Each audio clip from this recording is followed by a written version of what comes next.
Welcome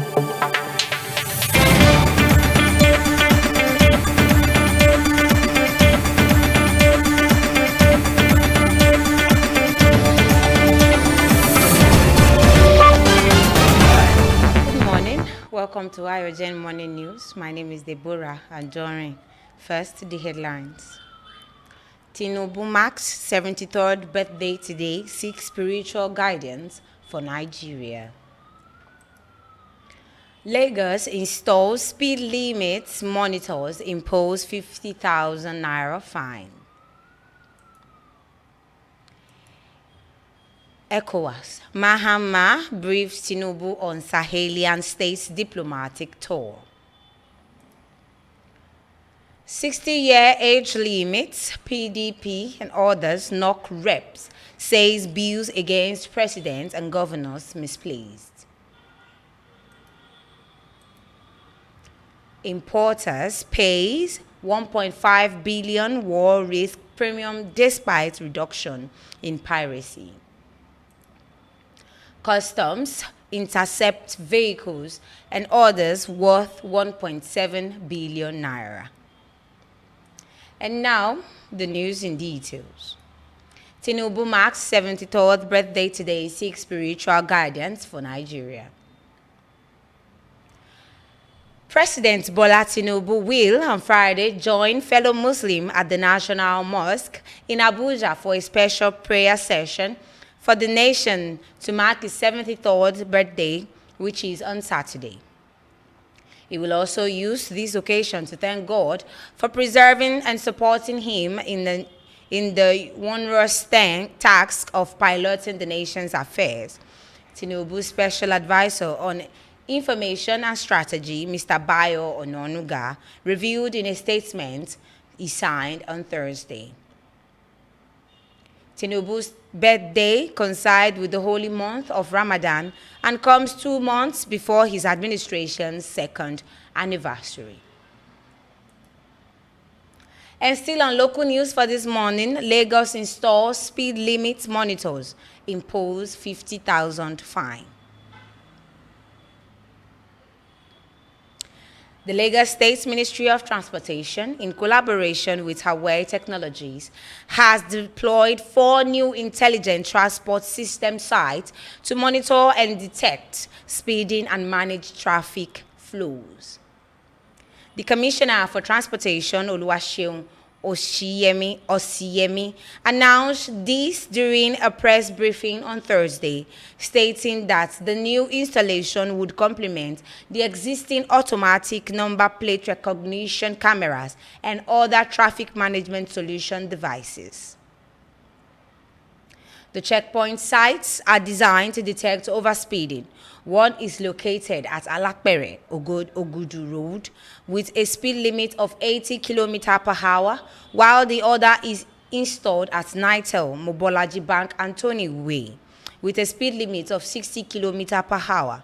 These checkpoint sites are strategically located to detect and deter overspeeding, which remains one of the leading causes of road accidents.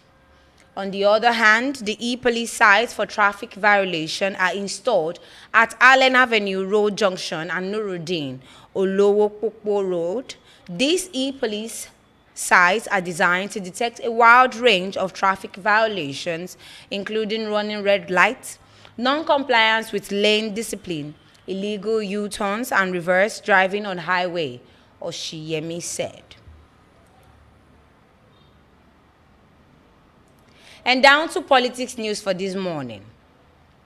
60-year age limits, PDP and others knock reps, says bills against presidents and governors misplaced.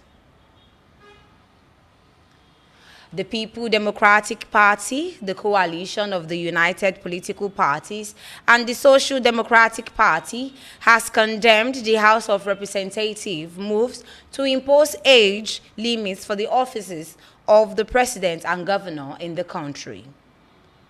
Through a bill that passed second reading on Thursday, the House aimed to prevent individuals over 60 from running for president and governor in Nigeria. If the bill scales legislative scrutiny and is signed into law, President Bola Tinubu, former Vice President Atiku Abubakar, and the 2023 presidential candidate of the Labour Party, Mr. Obi, will miss out on the 2027 presidential contest as they are all above 60 years old. The PDP criticized the move as a misplaced priority, accusing the lawmakers of focusing on trivial issues while neglecting more important ones.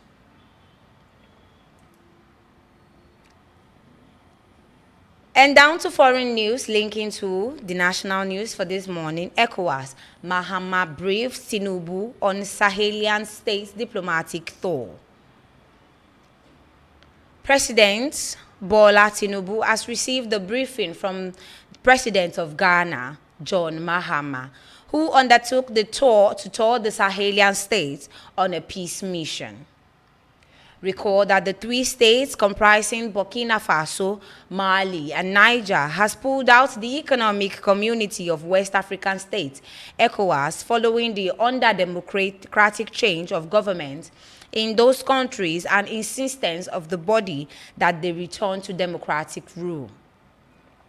Responding to the question on his mission in Nigeria, Mahama said, "I came to thank him for the honor done to me during my inauguration, but also to brief him on the visits to the Sahelian state countries, Burkina Faso, Mali, and Niger, and to bring him up to date with some of the issues and to discuss with him. As ECOWAS chairman, it's my duty to come and brief him on some of the concerns that were raised there so that we can continue to dialogue with those other countries." Asked whether there was any cheering news from his engagement, the Ghanaian president said, "Well, it is a complicated situation and it is not easy as we think." And down to business news for this morning, importers pays $1.5 billion war risk premium despite reduction in piracy. Despite the reduction in piracy attack in Gulf of Guinea, importers pays $1.5 billion as war risk insurance premium on Nigerian-bound cargoes in the last 3 years. This came as operators, including ship owners and ship captains, rejected the WRI premium, stating that Nigeria is not a war-torn country to be paying such a premium. The Nigeria Maritime Administration and Safety Agency on Thursday revealed that the last 3 years Nigeria paid over $1.5 billion to Lloyd's of London, protection and indemnity insurance, and other foreign insurance firm in war risk insurance premium. The head of public relations of NIMASA, Osagi Edward, stated this in a statement made available to the press correspondent in Lagos.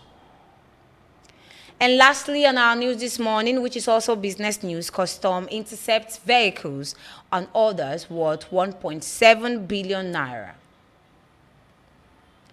The Nigeria Customs Service Federal Operations Unit Zone A Ikeja said it recorded 82 interceptions, including used vehicles, popularly known as tokumbo, and other contraband worth 1.7 billion naira within the last 4 weeks. The Custom Area Controller in charge of the command, Kola Oladeji, disclosed this while addressing journalists at the command in Ikeja on Wednesday. He mentioned that the contraband were intercepted within the southwestern states of Nigeria, including the Oyo and Ogun border axis, adding that 6 suspects were arrested in connection with the seizure of the contraband from neighboring countries. According to Oladeji, the seized contraband includes 3,832 bags of foreign rice, equivalent to 7 trailers. Others include 27 units of used vehicles, also known as tokumbo vehicles, 494 kegs of premium motor spirits, equivalent to 14,820 liters, 27 bales of used clothing, 95 bags of charcoal, and 3,643 kilograms of cannabis sativa. among others, which have a cumulative duty paid value of 1.7 billion naira, Oladeji said. The CAC pointed out that the unit recovered a total sum of 72.4 million naira as revenue through the issuance of demand notices as a result of the irregular declaration of consignment. He vowed that the unit will continue to enforce the provision of the Nigeria Customs Service Act 2023 as it relates to the import and export of goods to prevent revenue losses. And that will be all for Ayogen Morning News this morning. My name remains DEBORAH ANJORIN. I wish you a lovely day ahead. Thank you so much for always listening and watching.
Hello, welcome to Ayogen Media House.